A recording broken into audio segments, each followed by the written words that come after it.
Bienvenue sur Eureka, on est content de pouvoir vous accueillir à nouveau pour une nouvelle émission. J'ai attaqué la semaine dernière une série qui va être en deux parties, c'est la seconde partie ici, sur pourquoi demander pardon à l'autre. Et franchement, c'est bon. Je vous encourage à écouter le message précédent ou le réécouter peut-être si vous ne l'avez pas encore fait. Partagez-le autour de vous parce que vraiment, ça va bénir les gens et ça va leur faire du bien. Et on a vu un certain nombre de raisons pour lesquelles, bien que Dieu nous ait déjà pardonné en Jésus-Christ, eh bien, il est important pour Dieu que nous rétablissions notre relation avec l'autre. Et pour cela, eh bien, nous devons aller lui demander pardon. Même si lui, son rôle en tant que chrétien, c'est de nous pardonner spontanément, j'ai envie de dire, de ne pas laisser l'offense s'incruster dans son cœur. Oui, mais pour rétablir la relation entre moi et l'autre personne, je suis celui qui a commis le tort et je suis celui qui doit aller prendre l'initiative si l'autre ne le fait pas. Et donc, j'ai terminé. Le premier point, c'était comment ai-je reçu le pardon de Dieu ? Eh bien, j'ai reçu le pardon de Dieu par la repentance. Et c'est ainsi que je dois vivre avec autrui, mais également parce que Jésus nous a demandé de le faire. Et il y a un dernier verset que je voulais partager avec vous sur ce sujet. Il se trouve dans 1 Pierre au chapitre 5, où il nous est dit, à partir de la deuxième partie du verset 5, « Dans vos rapports mutuels, tous, revêtez-vous d'humilité. » Le mot est important. Revêtez-vous d'humilité. Car Dieu résiste aux orgueilleux, mais il fait grâce aux humbles. Humiliez-vous donc sous la puissante main de Dieu, afin qu'il vous élève au temps convenable, et déchargez-vous sur lui de tous vos soucis, car lui-même prend soin de vous. C'est un de mes versets préférés de l'Écriture. Et ici, il nous est bien dit, dans nos rapports mutuels, les uns avec les autres.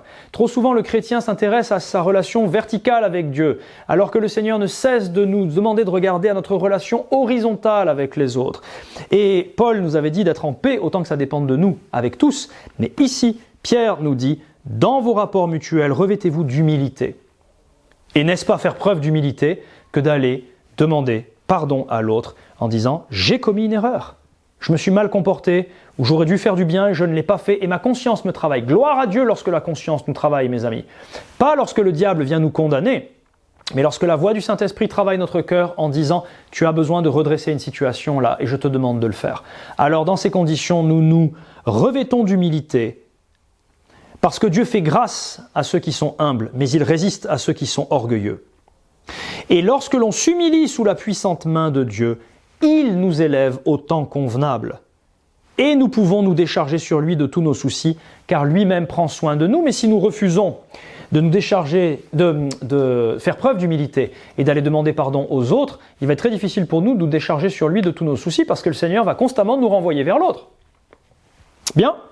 Le troisième point que je voulais aborder avec vous, une raison importante pour laquelle il nous faut demander pardon aux autres, c'est afin que le nom de Christ ne soit pas calomnié parmi les païens. Je vous lis Romains chapitre 2 verset 23 et suivant. Il s'adresse aux Juifs biologiques, j'ai envie de dire, aux Juifs de religion juive. Toi qui te fais une gloire de la loi. Mais notez que ça peut s'adresser également à d'autres personnes. Toi qui te fais une gloire de la loi, tu déshonores Dieu par la transgression de la loi.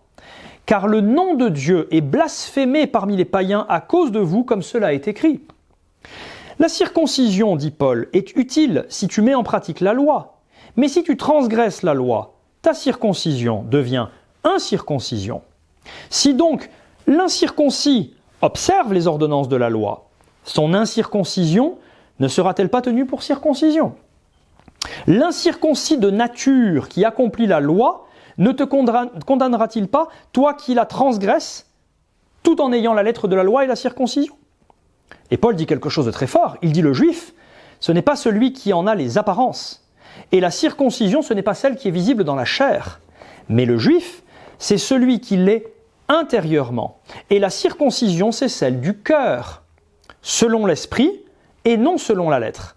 La louange de ce juif ne vient pas des hommes, mais de Dieu. Donc ici, Paul s'adresse à des juifs et il leur dit, oui, c'est bien, vous avez la circoncision, vous avez la loi et vous vous targuez de cela, mais si vous ne la respectez pas, si vous vivez comme des païens, votre circoncision ne vous sert à rien.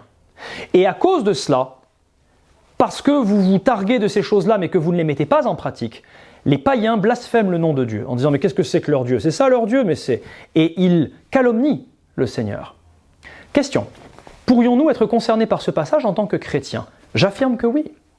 J'affirme que oui parce que Paul ici fait un parallèle en disant « nous sommes juifs par l'esprit et non selon la lettre, et notre circoncision n'est pas dans la chair, j'allais dire gloire à Dieu, mais elle est dans le cœur. » Pour autant, que se passe-t-il si un chrétien né de nouveau, qui a la circoncision du cœur, qui est juif selon l'esprit et non selon la lettre, intérieurement, ne met pas en pratique la parole de Dieu, n'obéit pas au commandement de Christ, ne croyez-vous pas que Christ sera calomnié parmi les païens ?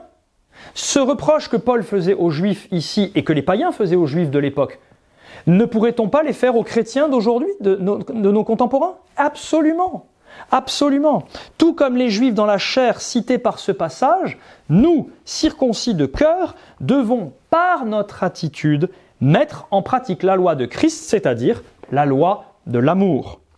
Afin que le nom de Dieu ne soit pas blasphémé, la parole vivante parle du nom de Dieu qui est déshonoré par ceux qui ne le connaissent pas.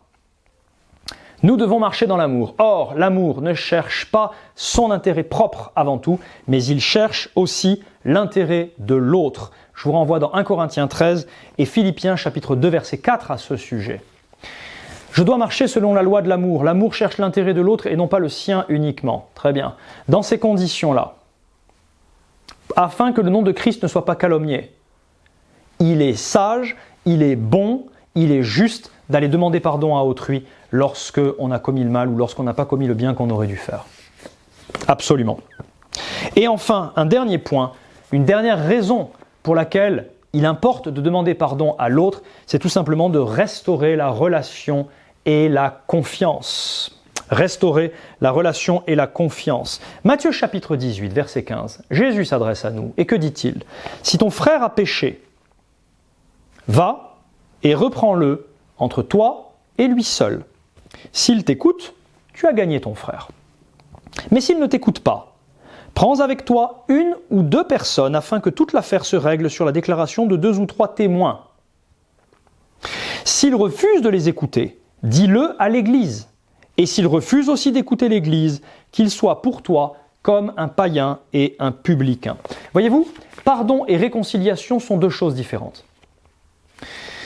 Et souvent, on est confus en tant que chrétien parce qu'on mélange les 2. On pardonne pour soi, pour ne pas rester prisonnier de l'offense. Mais la restauration de la relation dépend bien souvent de la repentance de l'autre. Et je vous renvoie à ce que j'ai partagé dans la vidéo qui précède. Je répète, la restauration de la relation dépend bien souvent de la repentance de l'autre. Demander pardon, quand je demande pardon, je fais le premier pas pour montrer à autrui que notre relation a de l'importance pour moi. Que j'ai pris conscience d'avoir mal agi. Et que je le regrette. Et que je souhaite regagner sa confiance. C'est valable dans un couple, quand il y a un adultère qui est commis ou quand il y a quelque chose de mauvais qui est fait. C'est valable dans une amitié, c'est valable dans les relations familiales, c'est valable au travail, c'est valable à l'église, c'est valable dans toutes les situations de la vie. Je vais même vous dire, mais je ne vais pas rentrer là-dedans aujourd'hui, c'est valable avec soi-même.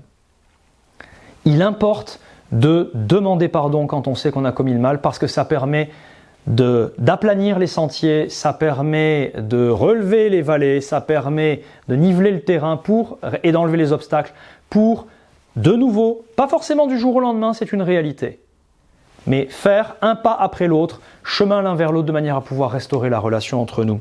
Mais regardez ce qui suit dans Matthieu 18, 15, c'est très intéressant parce que Jésus ne s'arrête pas là. Il dit au verset 18, « Je vous le dis en vérité ». Donc il vient de parler du pardon. Et il continue en disant « Je vous le dis en vérité, tout ce que vous lierez sur la terre sera lié dans le ciel, et tout ce que vous délierez sur la terre sera délié dans le ciel. » C'est intéressant parce qu'on utilise souvent ce verset pour parler de l'autorité que le chrétien a en Christ sur cette planète, et c'est vrai. Mais il est question également de tout ce que vous lirez dans le ciel, pas tout ce que tu liras, tout ce que vous lirez dans le ciel sera sur la terre sera lié dans le ciel, et même chose, tout ce que vous délierez sur la terre sera délié dans le ciel. Et il continue. Je vous dis encore que si 2 d'entre vous s'accordent sur la terre pour demander une chose quelconque, elle leur sera accordée par mon Père qui est dans les cieux, car là où 2 ou 3 sont assemblés en mon nom, je suis au milieu d'eux. Waouh! La puissance de l'accord, mes amis. Mais je dirais, la puissance du désaccord également. Est-ce que vous comprenez à quel point le passage de Matthieu 18-15 sur la nécessité de demander pardon, d'accorder le pardon, de rétablir la relation est important parce que ça va carrément déterminer ce que nous pourrons lier sur la terre et donc dans le monde spirituel, ou délier sur la terre et donc dans le monde spirituel, et savoir si on va être d'accord, et si on s'accorde sur la terre pour demander une chose quelconque, elle nous sera accordée par le Père qui est dans les cieux, c'est-à-dire que carrément la prière, la vie spirituelle va être impactée par la qualité de nos relations avec les autres. Ah, là ça donne carrément une ampleur spirituelle aux choses. C'est énorme. C'est énorme. 2 versets plus loin. Ou 1 verset plus loin. Alors, Pierre s'approcha de lui parce qu'il a bien compris, Pierre, que l'autorité spirituelle et la qualité de la puissance dans la prière dépend de nos relations avec les autres. Alors Pierre s'approcha et lui dit, Seigneur, combien de fois pardonnerai-je à mon frère lorsqu'il péchera contre moi? Est-ce que ce sera jusqu'à 7 fois? Jésus lui dit, non, je ne te dis pas jusqu'à 7 fois, jusqu'à 77 fois 7 fois. Et il continue en disant, c'est pourquoi le royaume des cieux est semblable à un roi qui voulut faire rendre compte à ses serviteurs. On connaît cette parabole. Quand il se mit à compter, on lui en amena un qui devait 10 000 talents. C'était une fortune colossale. Comme il n'avait pas de quoi payer, son maître ordonna qu'il soit vendu, lui, sa femme, ses enfants et tout ce qu'il avait, et que la dette soit acquittée. Regardez bien verset 26. Le serviteur, sachant que Dieu l'avait déjà pardonné en Jésus-Christ, parti d'un pas nonchalant en disant « Oh, de toute façon, ma dette est payée ». Non, pas du tout. Le serviteur, se jetant à terre, se prosterna devant lui et dit « Seigneur, aie patience envers moi, je te payerai tout ». Il s'est repenti, il a demandé pardon, il a reconnu sa faute. Alors, ému de compassion, le maître de ce serviteur le laissa aller et lui remit la dette. Après qu'il fut sorti, ce serviteur rencontra un de ses compagnons qui lui devait 100 deniers, c'est-à-dire peanuts à côté de ce qu'il devait au maître. Mais il le saisit et l'étranglait en disant « Paye ce que tu me dois ». Son compagnon, se jetant à terre, le suppliait, lui aussi se repent, disant « Aie patience envers moi et je te paierai ». Mais l'autre ne voulut pas et il alla le jeter en prison jusqu'à ce qu'il ait payé ce qu'il devait. Ses compagnons, ayant vu ce qui était arrivé, furent profondément attristés, et ils allèrent raconter à leur maître tout ce qui s'était passé. Alors le maître fit appeler ce serviteur et lui dit « Méchant serviteur, je t'avais remis en entier ta dette, regardez bien, parce que tu m'en avais supplié. » La repentance, mes amis, le fait de demander pardon. Ne devais-tu pas avoir aussi pitié de ton compagnon comme j'ai eu pitié de toi ? Et son maître, irrité, le livra au bourreau jusqu'à ce qu'il ait payé tout ce qu'il devait. C'est ainsi que mon Père Céleste vous traitera si chacun de vous ne pardonne à son frère de tout son cœur. Et je continue de dire qu'il n'est pas question ici d'envoyer les gens en enfer ou pire, plus faux encore théologiquement, au purgatoire, c'est-à-dire jusqu'à ce qu'on ait tout payé, après on est plus blanc que blanc et on peut enfin aller au ciel. Non, je lis ce passage sous l'angle de la conscience, sous l'angle de la culpabilité, du remords, du regret, et jusqu'à ce qu'on ait tout payé. Ou jusqu'à ce qu'on aille demander pardon aux autres. Alors pour terminer, je voudrais vraiment vous recommander le livre du pasteur Mac Hammond, H-A-2-M-O-N-D, qui s'appelle « Je te pardonne ». Il est aux éditions Lettres aux Nations et c'est vraiment un excellent livre sur ce sujet-là, abordé par un pasteur qui a des décennies d'expérience sur le sujet et qui a synthétisé les choses de façon extrêmement pratique avec différents cas de figure. Quand je suis face à un chrétien, quand je suis face à un non-chrétien, est-ce que pardonner c'est oublier? Est-ce que pardonner c'est faire confiance tout de suite? Etc., etc. Et je crois que ça va vraiment vous bénir. Mais en tout cas, voilà, 4 raisons de demander pardon aux autres, même quand on est chrétien, même si l'autre est chrétien ou même si l'autre n'est pas chrétien. Et on voit vraiment l'importance que cela a, y compris dans notre marche avec Dieu, dans notre vie spirituelle. Dieu vous bénisse et à un prochain épisode.